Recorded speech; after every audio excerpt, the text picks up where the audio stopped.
Welcome back to the channel, dear friends.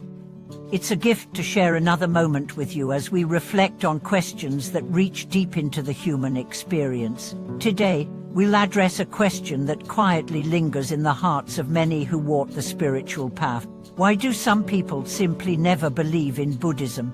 Why is it that even after hearing the Dharma, witnessing miracles, or experiencing suffering that might lead others to spiritual awakening, they remain unmoved?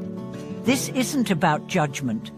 It's about understanding, because when we understand the roots of disbelief, we gain compassion. And when we gain compassion, we remove one more veil from our own consciousness. Let's begin with a story. A woman, deeply committed to her practice, once shared her heartbreak with me.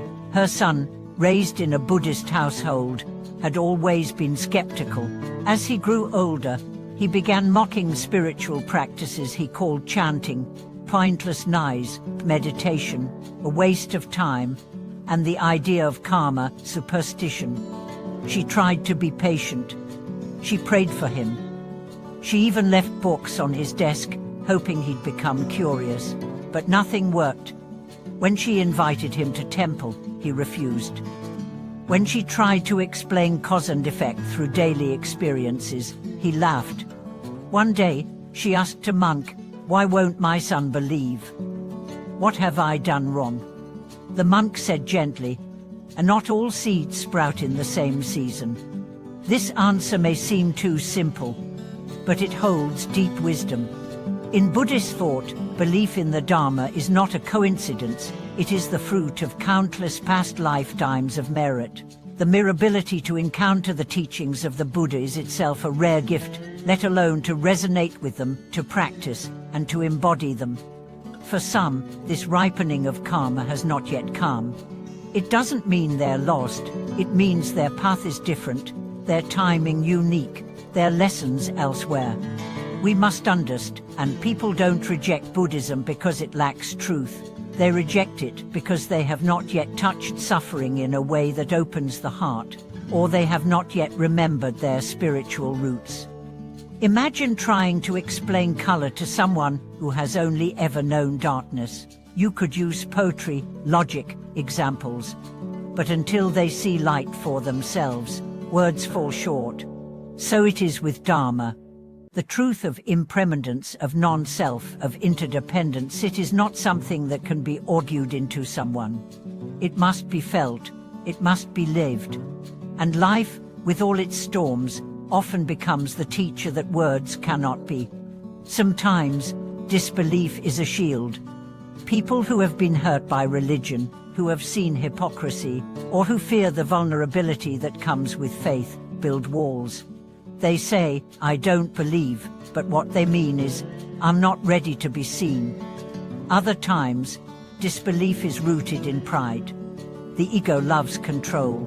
Buddhism asks us to surrender, to let go of the illusion of self, of certainty, of superiority. For some, that surrender feels like death. And in a way, it is. But only through that death does true life emerge. So what do we do when our loved ones do not believe?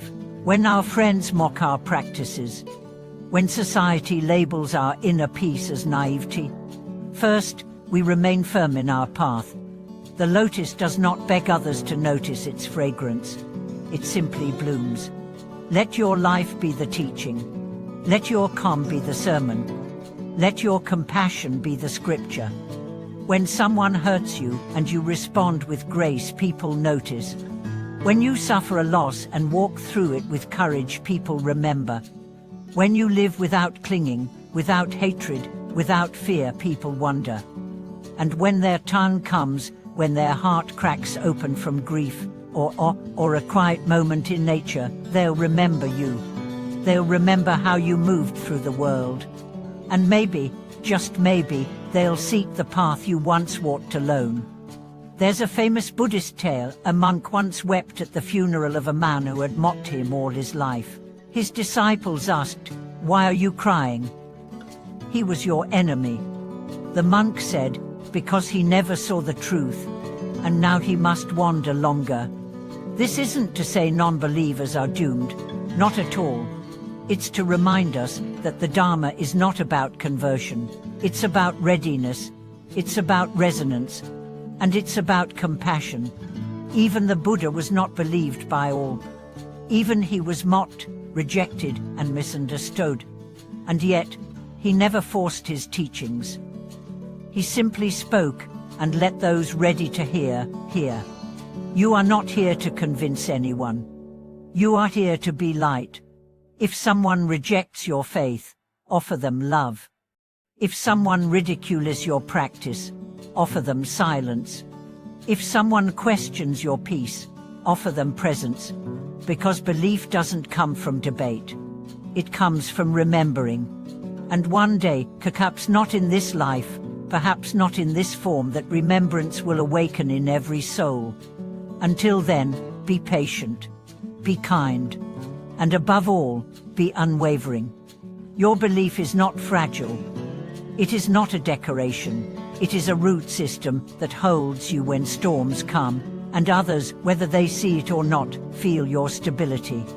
To those who doubt, let them doubt. To those who mock, let them mock. You are not here to win approval. You are here to walk the path, and that is enough. Thank you for watching this video. If you've ever struggled with loved ones who don't share your spiritual beliefs, I hope this message brought you some peace. I invite you to share your stories below, your doubts, your victories, your moments of grace. And if this video resonated with you, please like, subscribe, and hit the notification bell so we can continue walking together. Until next time, stay rooted, stay gentle, and trust in the power of quiet faith.